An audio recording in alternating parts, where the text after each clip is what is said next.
Over the generations, the governors of Illinois have seemingly managed to corrupt everything there, from the choice of senators to the visiting nurse association. Yet in our fourth story in the countdown, Rod Blagojevich today became the first of them ever impeached. And not only is he still refusing to resign, he is claiming he is the victim there. Our fourth story in the countdown, as he took a jog this morning in the snow, the Illinois House voted 114-1 in favor of impeachment and precipitating a trial in the Senate that will likely begin in the last week of this month, maybe sooner. Hours after that decision, the governor took to the podium to share his extraordinary interpretation of today's events.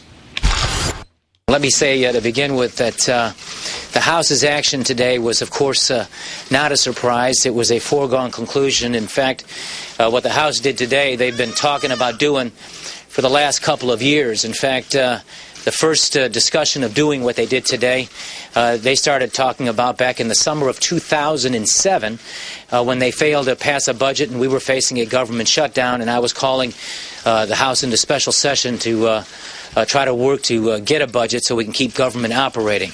So this is not something that came as a complete surprise to me. It happened kind of fast, but again, kind of expected and part of the process that has essentially been the dynamic in Illinois since I was re-elected governor in November of 2006. William Devane, Missiles of October, that's it. What followed was a 10-minute messianic rant about how the House has been out to get him because of all the good he has done. Blagojevich even brought props. The families he says he helped and for whom he's being impeached. In my view, those of us who make the rules ought to be able to follow a simple lesson that I was taught to believe in Sunday school, called the Golden Rule, that you should do unto others as you would have others do unto you. And so from the moment of my re-election, I've been pushing and prodding the House to expand health care. And unfortunately, they've consistently stood in the way of those expansions. So the House's action today and the causes of the impeachment are because I've done things to fight for families who are with me here today.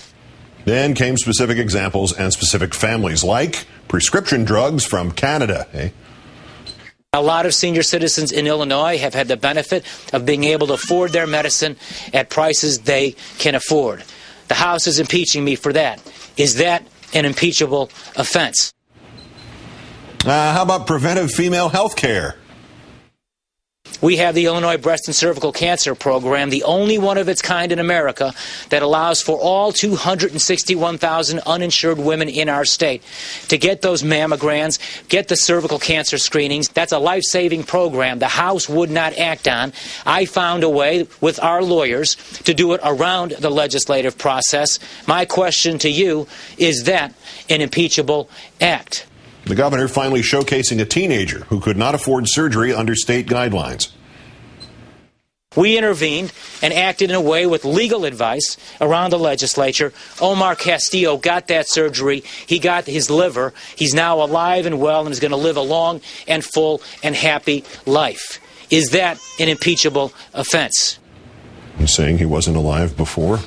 Not once did he mention what actually forced this impeachment issue, his alleged attempt to sell the Obama Senate seat, choosing instead to attest his innocence and paint himself as the only defender of the people of Illinois. I have a job to do for the people. They hired me to not just say that I'm for things that could help them, but they hired me to fight for them. And I'm going to fight for them every step of the way. Because if I didn't fight for them, the results that we've provided for people would not have happened. Finally, Blagojevich closed his extraordinary monologue, "There were no questions," with yet another poetry slam. First it was Rudyard Kipling, today Rod Stewart. Nah, just kidding. Let me close by doing something that I probably won't do much after this, but I feel like doing it again since I did it not too long ago. I want to quote another British poet. And so I'll leave you with this poem by Tennyson, which goes like this. Though we are not now the strength which in old days moved earth and heaven, that which we are, one equal temper of heroic hearts, made weak by time and by fate, but strong in will, to strive, to seek, to find, and not to yield. Thank you. Tip your waitresses. One note on Governor Blagojevich's last political appointee would be Senator Burris. Senate Majority Leader Harry Reid made it clear that according to Senate rules, Mr. Burris needs the Illinois Secretary of State to sign his nomination papers.